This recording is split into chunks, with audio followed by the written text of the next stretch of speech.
Le quiero expresar mi agradecimiento al pastor por el honor que nos concedes de venir a estar con ustedes y juntos aprender un poco todos de la palabra de Dios. ¿Ven? Padre, aquí estamos delante de ti. Te agradezco porque tú has hecho ya el primer milagro aquí. Restaurar, Dios mío, totalmente mi salud. Y sabemos que mientras yo enseño, tú comenzarás a hacer milagros grandes, a sanar, a libertar, a hacer cosas maravillosas. Señor, declaramos y te suplicamos en el nombre de Jesús que hagas cosas maravillosas. Solo tú puedes hacerlo. Te pedimos que nos uses como el instrumento por medio del cual tú vas a bendecir esta congregación este fin de semana. Y a ti te damos toda la gloria y toda la honra por Jesús. Amén. Yo quiero que le digas al que está a la par tuyo, tú eres bienaventurado. Claro que sí. Mira lo que dice el texto 3 del capítulo 1. Bienaventurado, ¿quién? El que lee y los que oyen de las palabras de esta profecía y guardan las cosas en ellas escritas, porque el tiempo está cerca. Maravillosa la palabra de Dios. Entonces, durante estos días vamos a estar juntos pasando un tiempo bonito y compartiendo la enseñanza de escatología bíblica. Por supuesto que nunca podemos cubrir todo, número uno, y número dos, tampoco lo sabemos todo. ¿Ves? Entonces, hermanos, hoy queremos solo establecer la plataforma en la cual vamos a levantar, amén, toda esta enseñanza de este fin de semana. Saben ustedes muy bien que este seminario se tratará de ver a la luz de la Biblia qué Dios dice. ¿Qué dice Dios? Lo que diga Juan de los Paslotes, aquel, el otro, carece de importancia. Porque la gente hoy tiene hambre. Y no solamente la gente tiene hambre, sino hay quienes se prestan para engañar a la gente. Y tienen cientos de seguidores. Y hay gente que declara que te pueden leer hasta el día que tú naciste. Y que te pueden decir todo tu futuro. Mentira del diablo. Pero nosotros, tú y yo, tenemos una palabra profética segura, que es la palabra de Dios. Quiero que tú entiendas que en este estudio sí vamos a estudiar los eventos finales, que eso es precisamente lo que implica escalos o escatología. Pero yo lo voy a enseñar de una forma diferente y hoy voy a establecer la base. Escucha esto bien. Pienso que para poder tener un entendimiento de lo que Dios declara escatológicamente, debemos de todo hacer un viaje. Debemos de hacer un viaje en lo que esta Biblia enseña. Y eso es lo que yo voy a hacer esta noche. Voy a hacer un viaje con ustedes. Aquellos que ya estudiaron en el Instituto Bíblico y aquellos que aún no han estudiado. ¿Alguien tiene este manual? Por favor, yo lo voy a tener durante toda esta semana. Quiero que cada persona lo vea y tienen de asignación comprar uno. Que cuando yo vuelva aquí me digan, pastor, lo compré, es lo mejor que he estudiado. ¿Está bien? No, por lo menos alguno. Entonces, mira, esto es un estudio dispensacional de los tiempos, de los diferentes tiempos en los cuales está enmarcada no solamente la escatología o la profecía bíblica, sino que la historia completa de la raza humana está enmarcada dentro de lo que llamamos las dispensaciones o los diversos tiempos. Entonces, vamos a hacer un repasito desde Génesis hasta donde lleguemos hoy. Yo espero terminar esta primera parte. Y usted lo que va a hacer es que me va a escuchar bien. Yo voy a ir lo más suave que pueda. ¿Ok? Escuche este principio y esta gran verdad. Dios enmarca la historia del ser humano en 3 pueblos. La Biblia revela para nosotros el trato de Dios con estos 3 pueblos. El comienzo de estos 3 pueblos y el final de estos 3 pueblos. Primero, los judíos, que es el pueblo de Dios. Segundo, los gentiles, todo aquel que no es judío. Y la iglesia, lavada y redimida por la sangre de Cristo. Todas las naciones en todos los continentes están dentro de lo que son el pueblo gentil. Ahora, tú no eres ni judío ni gentil. Tú eres la iglesia. Ahora, ¿por qué se hace necesario un plan de Dios para tratar con cada uno de estos pueblos? ¿Y qué es lo que la Biblia enseña? ¿Qué declara la Biblia sobre el fin de todas las cosas? Las cosas se están poniendo cada día peor en lo que tiene que ver con nuestra sociedad. Las cosas se ponen peor, pero eso no pone nervioso a Dios. Tú no creas que Dios está allá en el trono comiéndose las uñas así nervioso. Ay, Dios mío, porque no sabe qué hacer. No, Dios es soberano, Dios está en control y Él es tu Dios. Con eso te basta.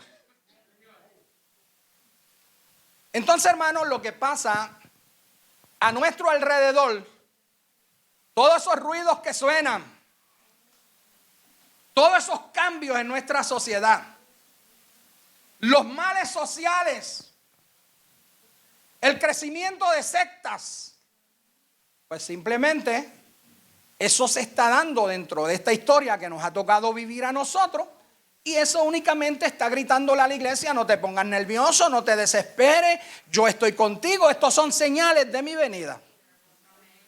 Todo lo que está sucediendo alrededor nuestro simplemente nos está diciendo que el Señor viene ¿cuándo? Viene ya. Entonces, nosotros, la gente evangélica, con las verdades fundamentales de la Asamblea de Dios, y no solo la Asamblea de Dios, hermano, todos los pentecostales. No sé si alguno está fuera de esta línea, pero casi todos nosotros interpretamos la Biblia dispensacionalmente. Es decir, que nosotros entendemos que esta Biblia está enmarcada dentro de 7 periodos, épocas de historia. ¿Ok? Y que para poder yo entender la escatología bíblica, tengo que darle un pasecito por allí a ustedes. Que vayamos juntos a ver cada una de estas dispensaciones, dónde se da la profecía, en qué parte de la historia y cuándo dice Dios que se va a cumplir en la profecía bíblica. Ok.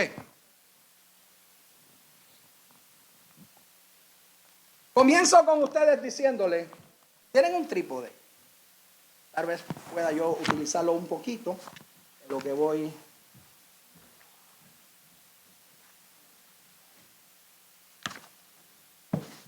Gracias.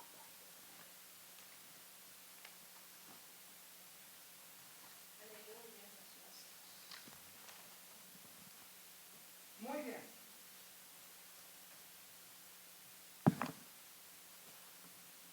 Lástima que no tengo esto escrito. Pero como todos ustedes van a comprar este manual, quiero decirle que el 80% de la información que les voy a compartir está aquí. ¿Okay? Esto es un manual que nos habla de las 7 dispensaciones, pero mire visual, nos va llevando desde la creación del hombre hasta lo último. Tú tienes ganas como de ayudarme, te voy a poner la vista del ojo que tú tienes ganas de venir acá y darme una mano. Ahí está, desde el principio hasta aquí, hasta Apocalipsis. Y entonces en la parte de atrás tiene textos bíblicos que apoyan y te dan también un poquito de pedagogía sobre el tema. Así que usted cómprelo. Muy bien. Le dije entonces que hay 7 tiempos dentro del plan eterno de Dios. Aquellos que no usan las dispensaciones como medio de interpretación, la escatología y de interpretar la Biblia, pues nosotros, ¿está bien? No tenemos problema con eso, ¿no? Pero yo le voy a ir nombrando cada una de ellas y los sucesos más importantes. La primera dispensación, y dispensación es ese periodo de tiempo en el cual Dios pone a prueba la obediencia del hombre. Entendamos que Dios vive en la eternidad. Dios no se limita a tiempo ni espacio. Quienes nos limitamos a tiempo y espacio somos nosotros.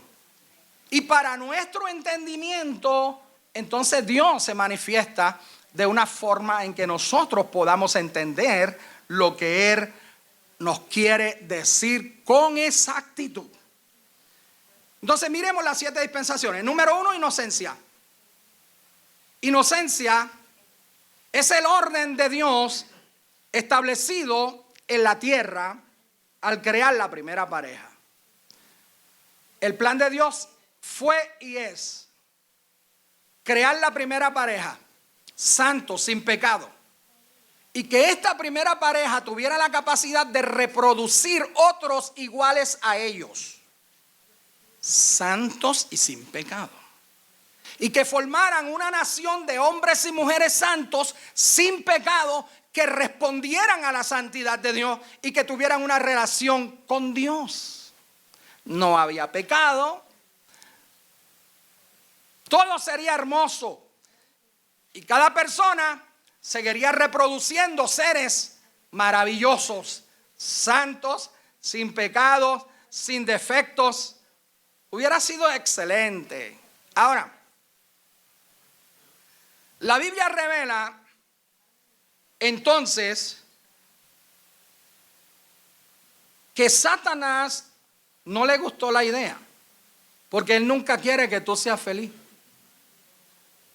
Dios quiere que tú seas bendecido, Dios quiere que tú seas feliz, Dios quiere que tú seas santo para Él, pero el enemigo estaba enojado. Y ustedes saben la historia, vino Satanás, engañó a la mujer, engañó a Adán, se cometió el pecado. Ahí termina entonces ese primer tiempo o esa primera dispensación de inocencia. Ya el hombre es un hombre que conoce el bien y el mal. Ahora ha practicado el pecado, ha desobedecido a Dios y se siente sucio, desnudo, avergonzado. Porque esas son consecuencias de lo malo, del pecado, de desobedecer a Dios. Entonces Dios establece inmediatamente lo que no le tomó por sorpresa. Dios sabía desde la eternidad. Inclusive Jesús había sido sacrificado ya en el plan de Dios antes de la fundación del mundo. Pero entonces aquí abajo Dios comienza a establecer un plan redentivo. ¿Cómo volver ahora el hombre a la condición en que Dios lo crea? ¿Cómo recuperar para atrás lo que el pecado ensucia? ¿Cómo hacerlo? Pues mire, la historia es todo un plan. Pastor, ¿y por qué Dios no mató a Adán y Eva y se hizo otra pareja nueva? ¿Pudo haberlo hecho? Claro que sí. Pero Dios en su justicia le dio un break. Le dio. Ya entonces ustedes saben que antes de la creación del hombre, antes de la creación del hombre, Isaías 14, Ezequiel 28, declara que Dios había creado ángeles y entre ellos a Lucero. Lucero se corrompe. ¿Cómo que se corrompe, pastor? Si es un ángel. No, porque todas las criaturas de Dios, aún la angelical y los hombres, Dios le creó con la libre voluntad. Pero mira, es triste pensar ahora, oye, pero ¿por qué Adán y Eva pecaron? ¿Pero por qué Satanás se rebeló? Mira, ya eso pasó. Dentro de la historia del hombre, 6,000 años. Pero yo lo que me puedo preguntar ahora, hoy, es por qué muchos de nosotros, mucha gente que está entre nosotros, que puede honrar a Dios, que puede servirle a Dios con todo su corazón, hacen las cosas mal. Ponen en peligro la salvación. Brincan la verja y se van por allá a comer pastos secos. Eso sí que es preocupante. Ahora, ya ustedes saben que Dios echa a correr ese plan eterno, saca a Adán y Eva del jardín del Edén y comienza un nuevo tiempo, un nuevo periodo en el cual Dios comienza a tratar nuevamente con el hombre. Ya Dios había hecho promesa de redención, que es la primera promesa que tenemos ahí. Esa primera promesa que encontramos en Génesis capítulo 3, el texto 15. ¿Por qué no me ayudan a leerlo? Voy a dar 2 textos de Génesis. ¿Quién me ayuda? Génesis 3:15. ¿Quién? Levante la mano y lo busca. Génesis 3:15 por acá. Por aquí. Entonces Génesis 3:21. Génesis 3:21. ¿Quién me lo ayuda a leer? Génesis 3:15. ¿Quién va a leer Génesis 3:21? Yo lo leo. 3:15. Téngame ahí. 3:15 o 21. 3:15 leo yo. ¿Primero 3:21 o 3:15? 3:15. Ok. La palabra de Dios la leemos en el nombre del Padre, del Hijo y del Espíritu Santo. Y pondré enemistad entre ti y la mujer, y entre tu simiente y la simiente suya. Esta te herirá en la cabeza y tú le herirás en el calcañar. Muy bien. Hermanos, esa es, escuche, cuando vamos a estudiar escatología, que son los tiempos finales, el estudio de los tiempos finales desde la perspectiva de Dios y la Biblia, ahí está, esa es la primera profecía del futuro escatológica que nosotros tenemos que mirar. Amén. Amén. Que el diablo engañó a nuestros primeros padres, pero que Dios le dijo, mira, a través de los tiempos y las edades, del vientre de la mujer va a nacer uno que te va a aplastar, te va a destruir, te va a vencer, te va a quitar todo el dominio que le has robado y le has quitado a Adán y Eva. Aunque tú le herirás en el talón. Y eso habla de la crucifixión. Ahora, aquí hay algo más. Y Jehová Dios hizo al hombre y a su mujer túnicas de pieles y los vistió. Muy bien. Dentro de esta dispensación, antes de Dios echarlos fuera del jardín del Edén y terminar esta dispensación, pasaron estas cosas, unas tristes y otras de redención y de promesa. Primero, Dios le da una promesa que Cristo nacería de una mujer y que Cristo vencería a Satanás. Pero ahora, en este texto 21, Dios está hablando de un hecho de expiación que el mismo Dios hace allí en el Edén. Dios sacrifica un animalito. Dios sacrifica un cordero ahí en ese texto 21 y hace 2 cosas con eso. Número 1, que expía los pecados del hombre, y segundo, que los viste físicamente. Porque hasta ahora el hombre estaba desnudo, y cuando se dan de cuenta de que están desnudos, que han pecado, se sientan avergonzados, se hacen con hojas de higuera algo para taparse, pero Dios hace provisión integral. O sea, Dios nos viste en todas las áreas. Te pongo las túnicas y hago para ti la expiación. Entonces es un punto dentro, amén, de la tipología bíblica que señala a Cristo. Señala a Cristo.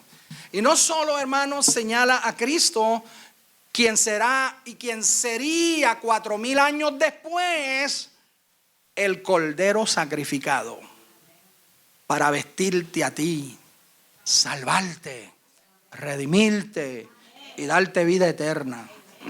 Eso señala a Cristo. Ahora bien, pasamos ese primer periodo y entra entonces la dispensación de conciencia. Es la dispensación antidiluviana, antes del diluvio. Y comienza desde que Adán y Eva son expulsados, desde que son expulsados hasta que viene el gran diluvio. ¿Okay? Ahora, ¿cuáles son las cosas relevantes de esta dispensación? Mire, hay algo muy peculiar allí que todos conocen. Y es, y tal vez tú sabes esto o lo has escuchado, pero lo quiero establecer en tu corazón, en tu mente.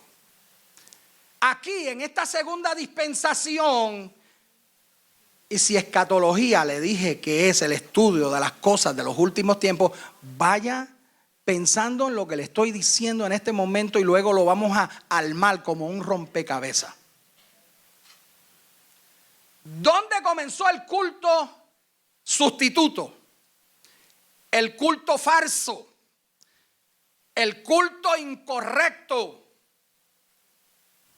Ahí, en esa segunda dispensación. En el capítulo 4 dice que andó el tiempo y que los hijos de Adán y Eva vinieron a ofrecer sacrificio a Jehová. Capítulo 4 de Génesis. Puede copiarlo los capítulos para que así nosotros vamos, mira, a la carrerita. Porque esto es solo es hasta las 12. No podemos pasar de las 12 hoy. Entonces, hermanos, mire. En ese capítulo 4, mire lo que pasa. Caín trae a Jehová el culto falso, incorrecto. Y Abel trae a Jehová el culto, la adoración correcta. Dice que Abel trajo un cordero a Jehová. Ahora dice que Dios miró con agrado a Abel y la ofrenda suya. Pero no miró Dios con agrado a Caín y la ofrenda suya. Y Dios no aceptó la ofrenda de Caín. Señores, ahí es el inicio, ahí es el engaño satánico de tomar un ser como Caín, que nace de padres que tuvieron una triste experiencia, pero luego Dios los restaura. Padres que le enseñan a sus hijos la adoración correcta. Pero siempre detrás del culto falso está Satanás, tratando de tergiversar lo correcto de la verdadera adoración. Entonces Caín trae una ofrenda que Dios no recibe. ¿Por qué, pastor? Bueno, él trae de los frutos los más grandes, los más bonitos. Yo bien pensó que él trajo de los más grandes. Pero no se trata de eso. Se trata de dos cosas, de obediencia y de actitud. Cuando se trata de la adoración verdadera, se trata de obediencia y de actitud. O sea, tú puedes ser obediente al traer lo correcto, pero si tu actitud es mala, lo trae a regañadientes, que yo no voy a ensayar nada, que me tienen cansado, que un día de esto no toco más nada, que eso se llama actitud.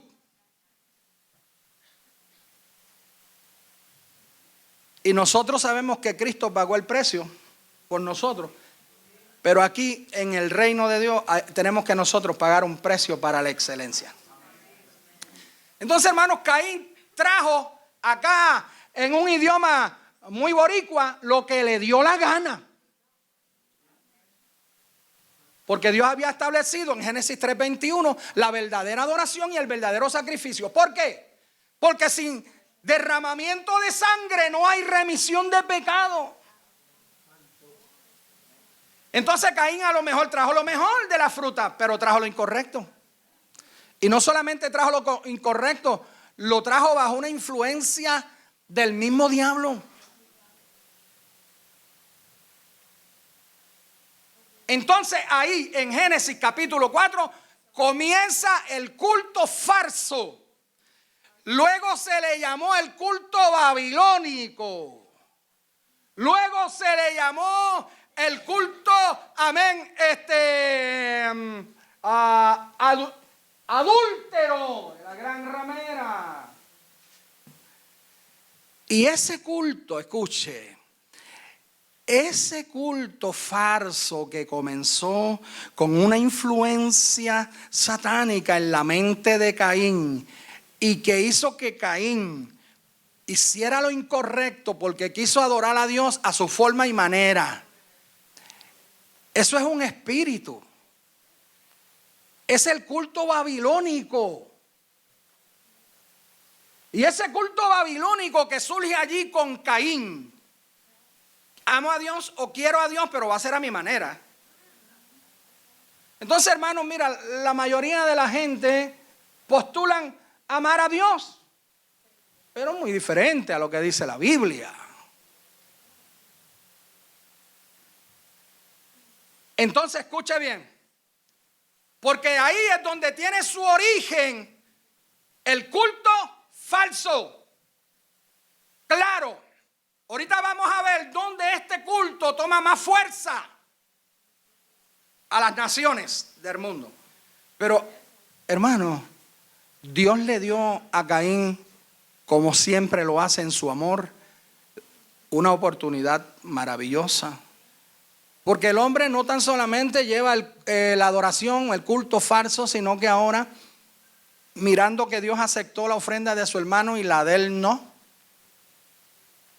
¿Cómo se sabía? Bueno, dentro de esa costumbre judaica, había una forma de saber que Dios recibía esa oración. Los holocaustos o víctimas se sacrificaban, hermanos, al aire libre.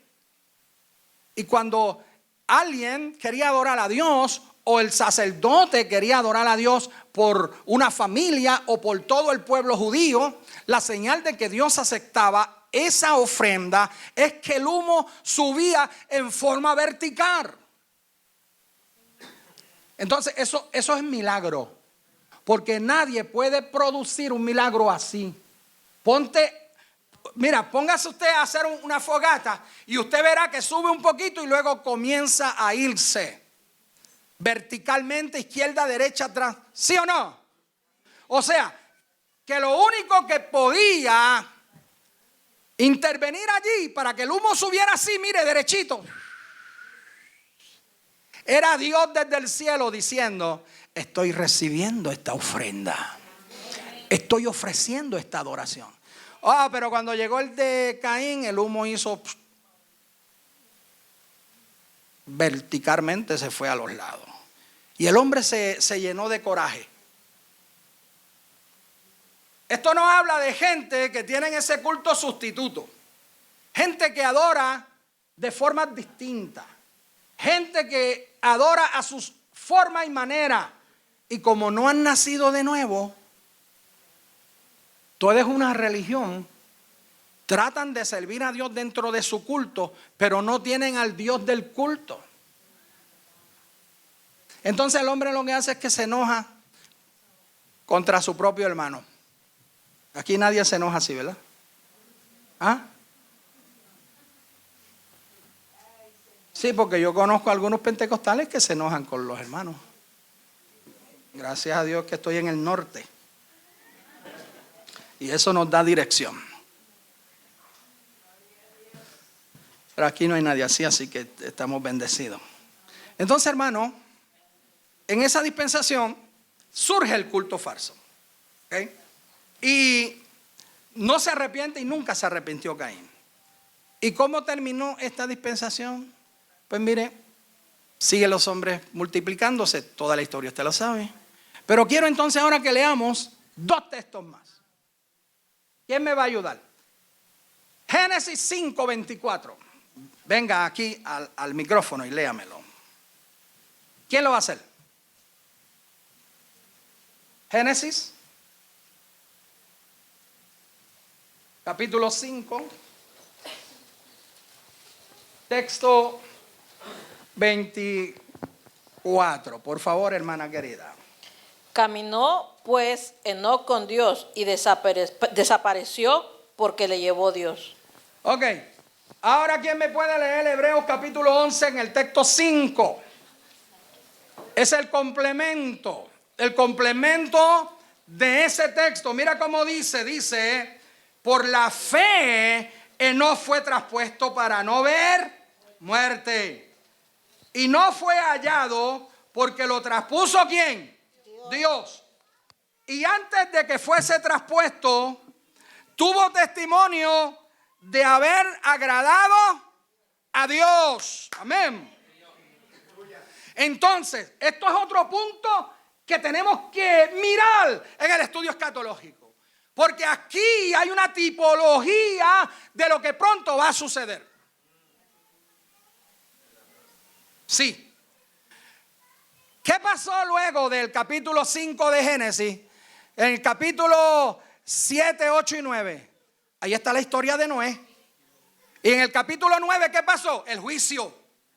El gran diluvio que vino. Pero antes que el diluvio cayera, Dios se había llevado, traspuso a Enoc para no ver muerte. ¿Ok? Enoc era un muchacho cuando Dios se lo llevó. Tenía 365 años. Pero acuérdense que es el tiempo donde los hombres vivían 900 años, 800 años. Así que era un muchacho robusto, fuerte. Ahora, este es un cuadro de lo que va a pasar pronto. Hermano, el mismo Jesús dijo en Mateo 24:36 que como en los días de Noé, así sería la venida del Hijo del Hombre. ¿Qué pasó en los días de Noé? Bueno, que el juicio vino y se lo llevó a todo por su pecado y su maldad. Pero antes de que viniera el diluvio, Dios se llevó a Enoc. Entonces eso es escatológico. Es una señal de los últimos días. Tú y yo estamos esperando, hermanos, que antes que los juicios de Dios caigan, porque en aquel momento fue un gran diluvio universal. Antes que los juicios apocalípticos comiencen a caer sobre esta tierra, Dios levanta a Enoc. Levanta a Dios a la iglesia y se la lleva. La iglesia no pasará por el gran diluvio. La iglesia no pasará por la gran tribulación. Por los juicios universales de Dios que caerán sobre el planeta Tierra. La iglesia no verá eso. La iglesia se va al cielo. Entonces, el gran diluvio cae sobre la tierra y ahí termina esa segunda dispensación que llamamos conciencia. ¿Okay? Entramos entonces a la tercera.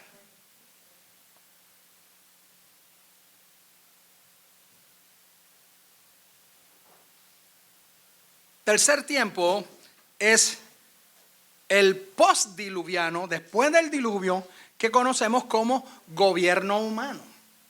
Gobierno humano. ¿Y cuándo comenzó este periodo de tiempo? Bueno, comenzó cuando Noé salió del arca con sus 3 hijos. Llenaron la tierra. Ahora, lo que quiero tomar de esta dispensación que llamamos gobierno humano, y cada dispensación define la actitud de la gente que vivieron en ese tiempo. Inocencia, que no tenían pecado. Conciencia, que Dios los juzgaba y les hablaba, amén, por sus hechos, por lo que hacían. Porque Dios les revelaba. ¿Cómo lo hacía? Dios lo hacía. Y Dios hablaba en aquel momento a los patriarcas, hablaba a los padres para que le enseñaran a sus hijos. No tenían los papiros, no tenían el Antiguo Testamento ni el Nuevo Testamento, pero Dios se manifestaba personal y directamente. Ahora, el mandato de Dios, la orden de Dios para Noé y su familia es: ustedes van a bajar de esta arca y se van a multiplicar.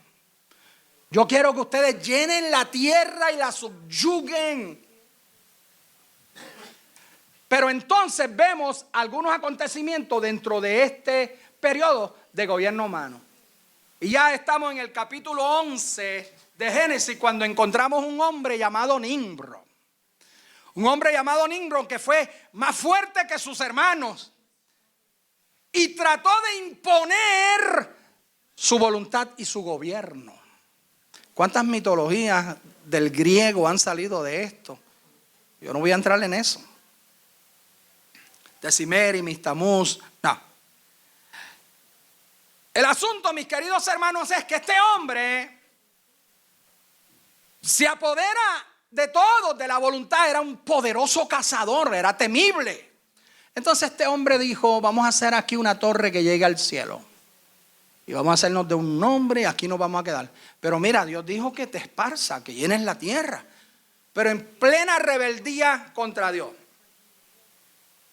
Entonces vaya usted mirando cómo a través del transcurrir de la historia de la raza humana, el enemigo ha tratado de destruir el plan de Dios con la gente. ¿Cómo es que el enemigo se ha colado para tratar de traer rebeldía, maldad, malas actitudes, pecados? Porque Jesús dijo en Juan 10:10, el ladrón no vino sino para robar, matar y destruir. Pero yo he venido para que en mí tengan vida y para que la tengan en abundancia. Entonces, hermanos, Nimrod, hay unos sucesos que el Señor no te los reveló a ti ni a mí, no están en la Biblia. Pero historiadores de la época, como el historiador judío Josefo, declara que en la Torre de Babel, en el valle de Sinar, el lugar que luego se llamó Babilonia y que hoy se llama Irak, se establece un culto a las criaturas bajo la dirección de Nimrod. Y que es como revivir el culto falso, que es el culto que se quiere dirigir al Dios verdadero, pero de la forma incorrecta. Entonces, establece el historiador que allí hay idolatría. Se comienzan a adorar el sol, la luna, los seres creados. Ahora Dios dijo: vamos a hacer una reunión. Entienda que Dios, en el hebreo Elohim, es una palabra plural que define tres divinas personas. Elohim es Padre, es Hijo, es Espíritu Santo, es Dios. En una manifestación trina para beneficio del hombre. Dios dice: mira, descendamos y vamos a confundir a esta gente porque nadie los va a parar. Lo que están haciendo está mal, es una plena rebeldía.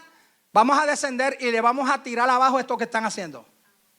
Entonces, mira, desciende el poder de Dios sobre la Torre de Babel con juicio. Y ahí terminó la tercera dispensación. ¿Pero qué pasó?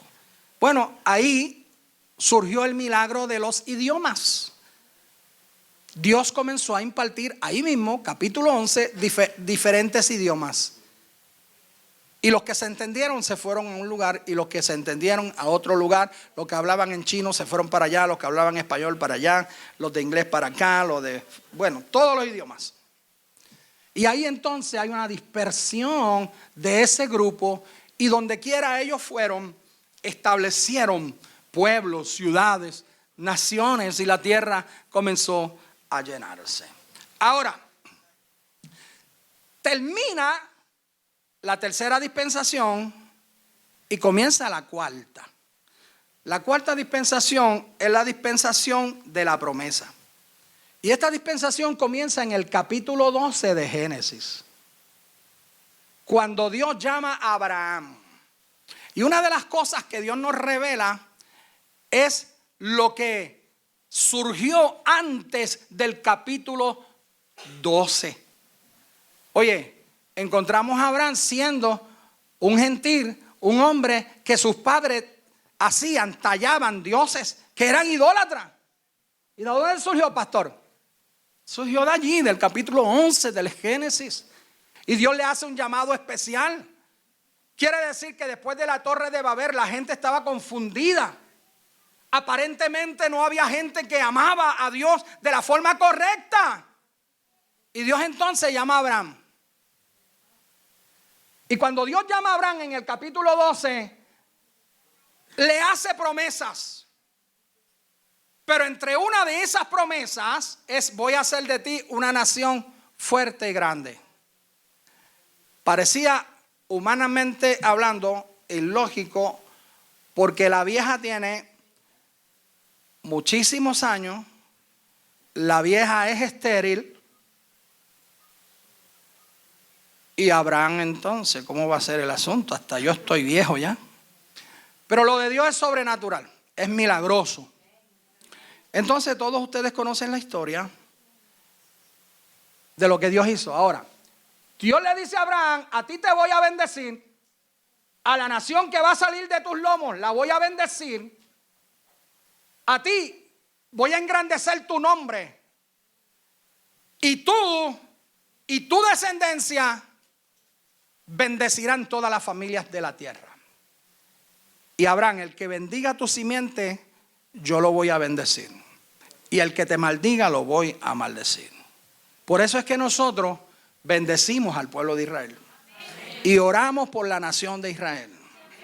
Y nunca hablamos nada mal en contra del pueblo de Israel. Miren lo que le pasó a aquel de allá. ¿Ok?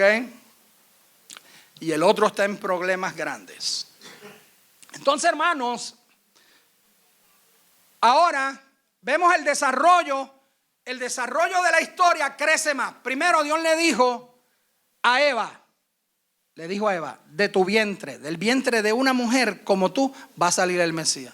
Pero ahora Dios enfoca su dirección hacia una nación en particular. Le dice a Abraham: de la nación que va a salir de tus hombros, yo voy a bendecir a todas las naciones. Lo que le está diciendo, hermano, es que de la simiente de Abraham van a ser uno. Al transcurrir los tiempos y las edades, va a nacer uno que va a bendecir al mundo. Lo que le está diciendo es: Cristo va a nacer de tu descendencia. Jesucristo va a nacer de la descendencia que te doy.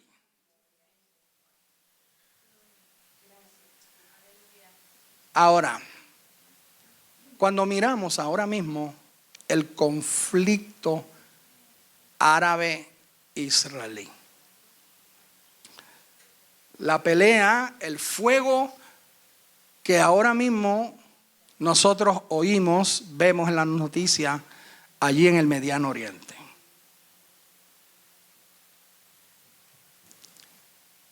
Ustedes saben que en el año 1967,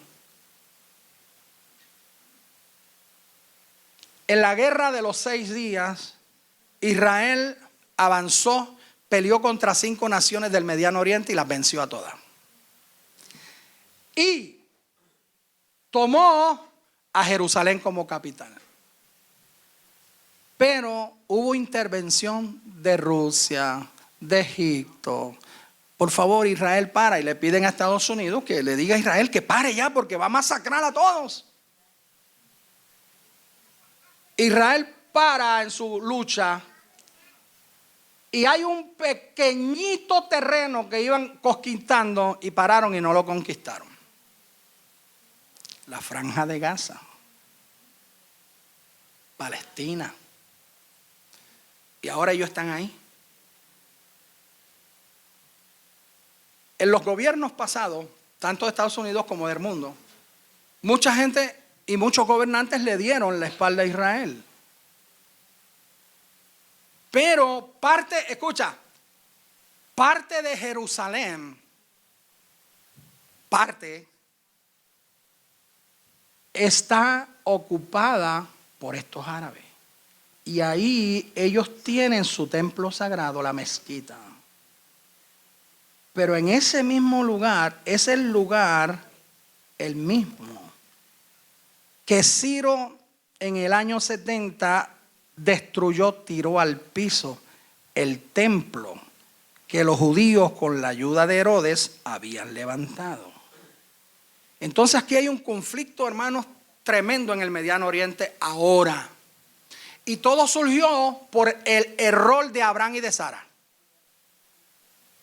Esto está en el capítulo 25 de Génesis. Lo lee por favor luego. ¿Qué pasó? Bueno, lo que pasó es que ya la vieja tiene 85 años. El viejo tiene 95 años. 90 años, perdón. Y le dice la vieja: mira, Abraham, yo a mí me está que Dios te va a bendecir con una nación, pero no será a través de la sierva, porque ya yo estoy vieja, ya yo no produzco, estoy seca. Entonces le dio la sierva, Agar, y de Agar nació Ismael. ¿Verdad que sí?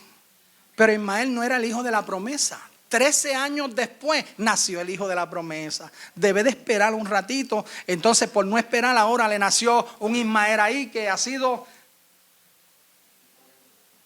Ahora, escuche esto. Pastor, más o menos ¿hasta qué hora tendría? 9:30. Ok. Escuche.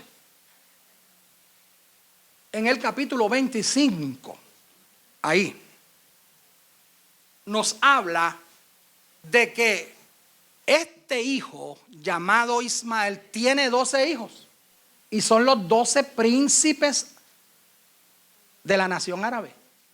12 príncipes.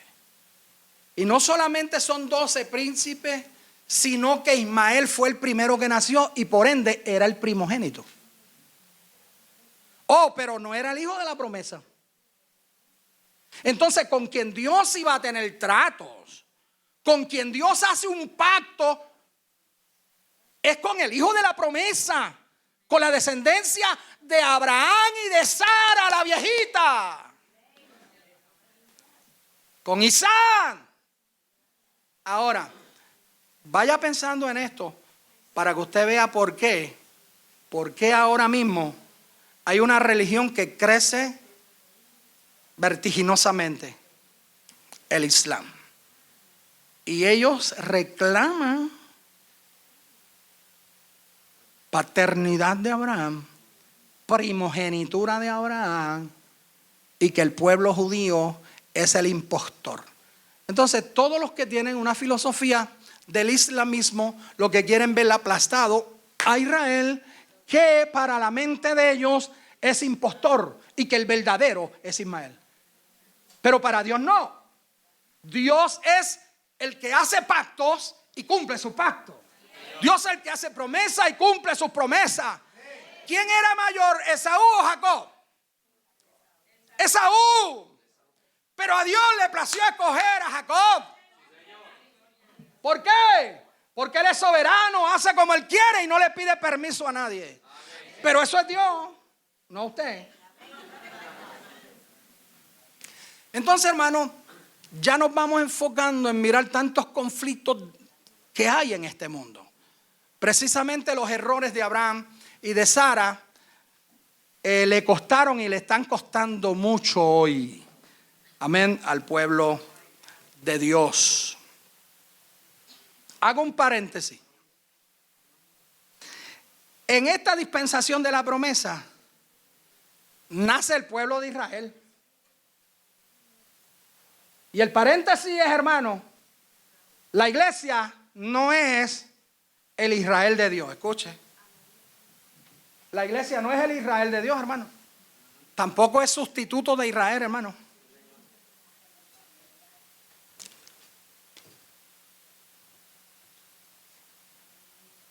Esto lo vamos a seguir viendo. Pero entonces, hermanos, ahí, cuando Dios llama a Abraham, esto fue en el año 1921 antes que Cristo naciera. Y esta dispensación comenzó desde el llamado de Abraham hasta el cautiverio del pueblo de Israel en Egipto. ¿Ok? Ya usted va ubicándose conmigo dentro de la historia. Sucesos de esta dispensación, muchísimos sucesos. Pero hay unos sucesos, hermanos, que nos hablan de la grandeza de Dios. El primer suceso es cuando Dios establece planes, los pone en forma de semilla en el corazón de su pueblo. ¿Cómo es eso, pastor? Los planes de Dios se cumplirán a través de ti. Pero Él no los cumple. Sí, Él los puede cumplir solo, sin ti. Él no necesita tu ayuda. Pero Él le place que en lo natural su manifestación viene a través de vasos, hombres y mujeres que le pertenecen a Él, que son sus hijos y que pueden tomar lo divino de Dios que se revela en esta palabra. No tiene que ir muy lejos. No tiene que ir tan lejos, está aquí. Este es el tesoro, aquí está. El mensaje de Dios está cerca de ti, está en tu boca, está en tu corazón. Este mensaje de fe que predicamos, Romanos 10, del 8 en adelante. O sea, tú no tienes que ir detrás de gente para que te pongan las manos y te profeticen.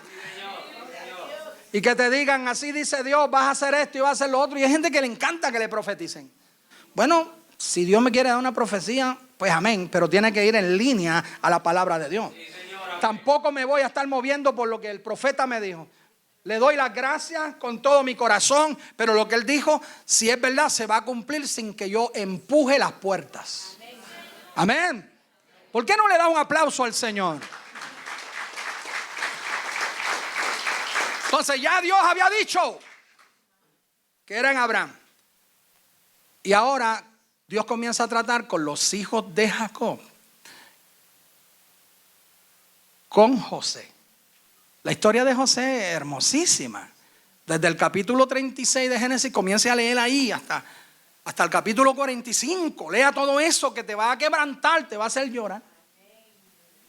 Dios escogiendo a José, y José ni sabía. Mira, José ni se imaginaba lo que le estaba pasando. Quiero establecer algo para ti hoy. Tú no tienes que entender todo lo que Dios hace.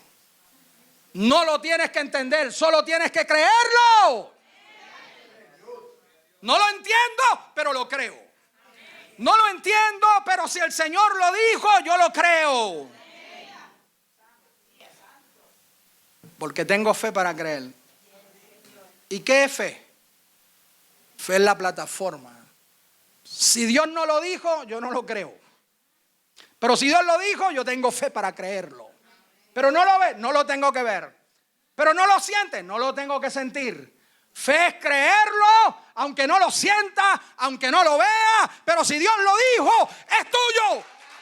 Amén. Imagínate, cuando yo llegué aquí, yo casi ni podía hablar y ahora estoy gritando. Dios es bueno.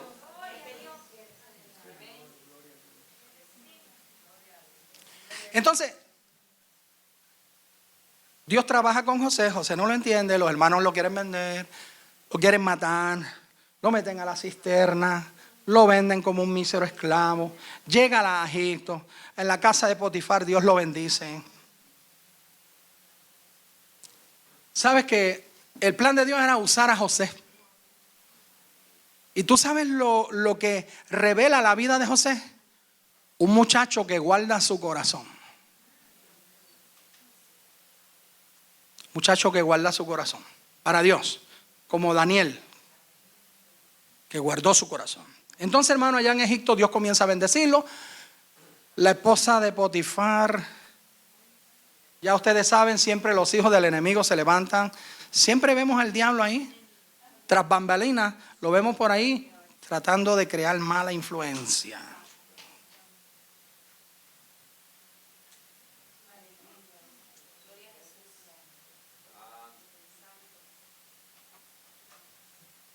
Si José pudo, tú puedes. La diferencia es en la decisión que tú puedas tomar. Porque José tomó una buena decisión. Yo pecar contra mi Dios, no. Y pecar contra mi jefe.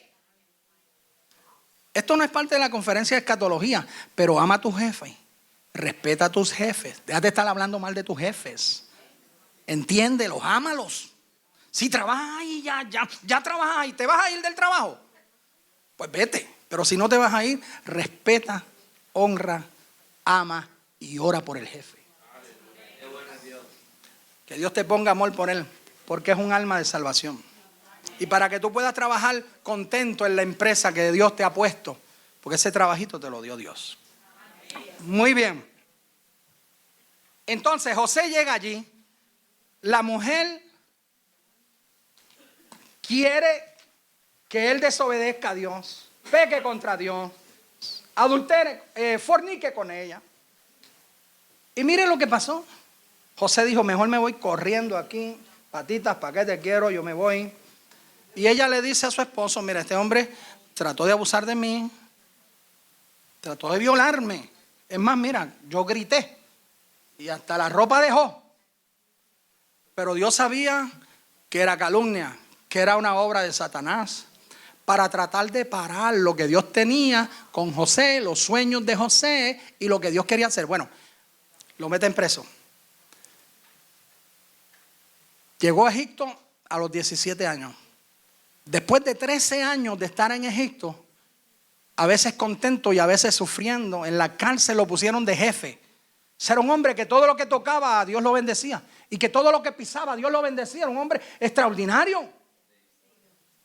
Hasta que el copero y el panadero tienen el sueño. José se lo interpreta. Luego el faraón tiene los sueños. José se lo interpreta. Y José es elevado por Dios. Elevado por Dios.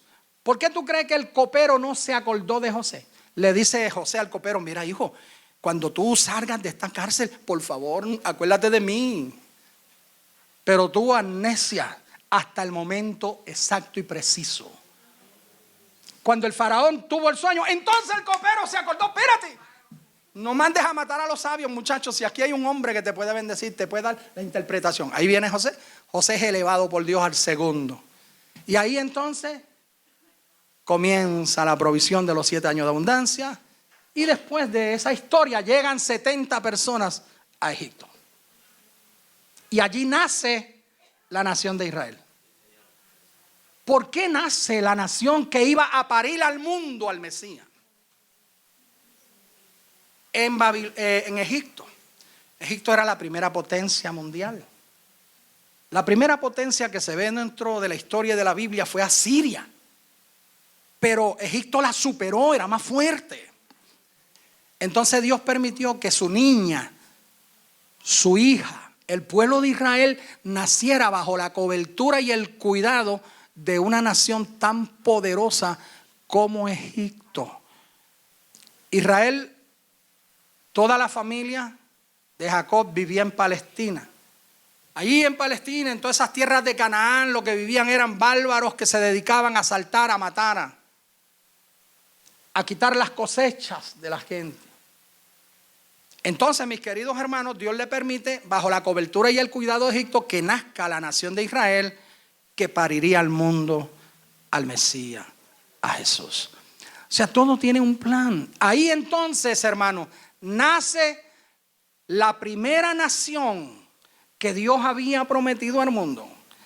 La primera nación que escribiría el Antiguo Testamento. La nación con quien Dios iba a tratar para bendecir al mundo entero. La nación que tenía que ganar el mundo. Las naciones paganas, esa nación tenía que ganarlos para Dios. Pero no lo hicieron. No lo hicieron. Ellos fallaron. Hoy estamos en otro tiempo Y Dios ha escogido ahora no a Israel, sino a la iglesia. Y Dios ha levantado a la iglesia en medio de un mundo hostil. Y Dios ahora, en este tiempo, hoy te trajo a ti aquí. Yo no sé dónde tú naciste, no sé de qué país tú eres, pero lo importante es que ahora mismo Dios te trajo aquí. Tú estás aquí porque Dios te trajo.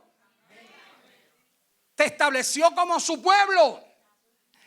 Y tú eres las manos de Él, los pies de Él, la voz de Él, los oídos de Él. Eres tú. Israel le falló, pero tú no le vas a fallar. ¿Ok? Así que mira, vamos a dejarlo hasta ahí. ¿Ok? Vamos a dejar a Israel en el cautiverio de Egipto y mañana en un ratito lo libertamos con la ayuda de Dios. Ponte de pie, por favor.